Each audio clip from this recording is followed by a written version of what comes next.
تمنا مدتوں سے ہے جمال مصطفیٰ دیکھو۔ بسم اللہ الرحمن الرحیم، الحمدللہ رب العالمین، والصلاة والسلام علی سیدنا محمد وعلی آلہ واصحابہ اجمعین۔ سامعین کرام، اس سے پہلے کے دروس کے اندر ہم لفظ دین اور اسلام کو سمجھنے کی کوشش کر رہے تھے۔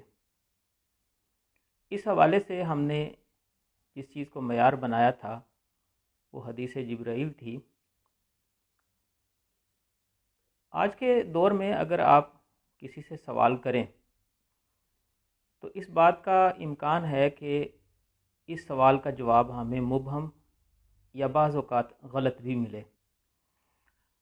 مثلا اگر آپ کسی سے پوچھیں کہ آپ کا دین کیا ہے تو اس کا جواب تو بالکل صحیح دے گا، وہ کہے گا کہ میرا دین اسلام ہے۔ لیکن اگر آپ اس سے پوچھیں کہ جب آپ لفظ اسلام کہتے ہیں اور اسلام کو اپنا دین کہتے ہیں تو پھر آپ کے ذہن میں اس کا کیا مفہوم ہے اور آپ کس کو اسلام سمجھتے ہیں؟ اللہ تبارک و تعالیٰ نے بھی یہی فرمایا ہے، وَرَضِيتُ لَكُمُ الْإِسْلَامَ دِينًا، اے ایمان والو ہم نے تمہارے لیے اسلام کو دین کو بطور دین پسند کیا ہے۔ دوسری جگہ ارشاد فرمایا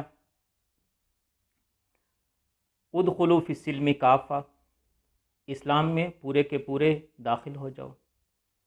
پھر یہ بھی فرمایا کہ ان الدین عند اللہ الاسلام، دین تو اللہ کے ہاں اسلام ہی ہے۔ لیکن اسلام سے کیا مراد ہے، اس کی وضاحت ہمیں حدیث جبریل کے اندر مکمل طور پر ملتی ہے، اور ہمیں یہ سمجھایا گیا ہے کہ دین کن چیزوں کا نام ہے۔ اور میں نے جیسا کہ پچھلے درس میں بھی عرض کیا تھا کہ اس حدیث کا جو آخری حصہ ہے وہ بڑا کمال ہے کہ نبی کریم صلی اللہ علیہ وسلم نے فرمایا ذاک جبریل اتاکم لیعلمکم دینکم۔ یہ جو سوالی آیا تھا یہ تمہارے پاس اس لیے آیا تھا لیعلمکم دینکم، تاکہ تم کو تمہارا دین سکھا دے۔ اس نشست کے اندر اور اس گفتگو کے اندر جبریل امین نے نبی کریم صلی اللہ علیہ وسلم سے چار سوال کیے، لیکن دین فہمی کے حوالے سے ہم نے 3 سوالوں کو ہی موضوع گفتگو بنایا۔ ایک تو نبی کریم صلی اللہ علیہ وسلم سے ایمان کے بارے میں پوچھا، تو نبی کریم صلی اللہ علیہ وسلم نے ایمان کے بارے میں بتایا کہ ایمان کے اندر اللہ، رسل، کتب، ملائکہ، روز آخرت اور اس کے ساتھ ساتھ تقدیر، یہ ہمارے ایمان کی بنیادیں ہیں۔ پھر اسلام کے متعلق پوچھا تو نبی کریم صلی اللہ علیہ وسلم نے توحید و رسالت کی گواہی، نماز، روزہ، حج اور زکوٰۃ کو بیان فرمایا۔ اور پھر احسان کے بارے میں پوچھا تو نبی کریم صلی اللہ علیہ وسلم نے فرمایا کہ ان تعبد اللہ کأنک تراہ فإن لم تکن تراہ فإنہ یراک، کہ تم اللہ کی عبادت اس طریقے سے کرو کہ گویا تم اللہ کو اپنے سامنے دیکھ رہے ہو۔ اگر تم اللہ کو نہیں دیکھ پا رہے، یقیناً اللہ تو تمہیں دیکھ رہا ہے۔ ان 3 چیزوں کی جو مثلث ہے اس کا نام اسلام ہے۔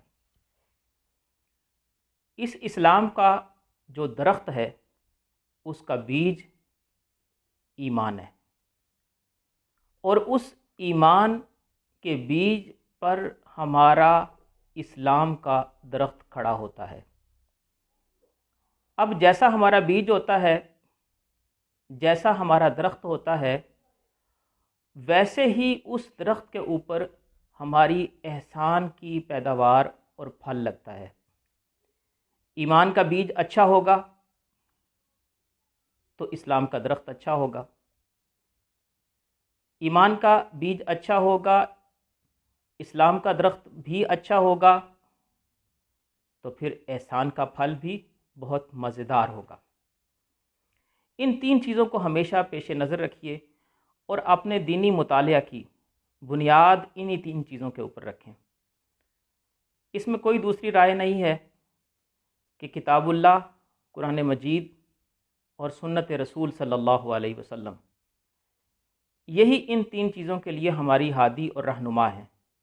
حدیث شریف کے اندر بھی آتا ہے کہ نبی کریم صلی اللہ علیہ وسلم نے فرمایا کہ اگر تم کتاب اللہ اور سنت رسول کو نہیں چھوڑو گے اور انہی کو اپنی رہنمائی کا ذریعہ اور مرکز بناؤ گے تو پھر تم گمراہ نہیں ہوگے۔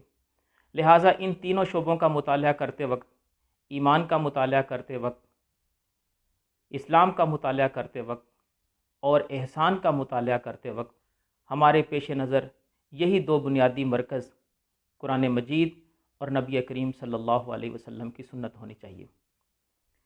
لیکن نبی کریم صلی اللہ علیہ وسلم کی سنت کی شرح، یہ ایک بڑا اہم نقطہ ہے جس پر ہمیں توجہ دینی چاہیے کہ نبی کریم صلی اللہ علیہ وسلم کی سنت کی شرح ہمیں وضاحت بھی اس کی وہ صحابہ کرام رضوان اللہ علیہم اجمعین سے لینی چاہیے کہ نبی کریم صلی اللہ علیہ وسلم قرآن کی بہترین تفسیر فرمانے والے ہیں، آپ کی سیرت قرآن مجید کی بہترین شرح ہے، بہترین تفسیر ہے، اور نبی کریم صلی اللہ علیہ وسلم کی سیرت مبارکہ کی بہترین تفسیر اور تشریح صحابہ کرام رضوان اللہ علیہم اجمعین ہے۔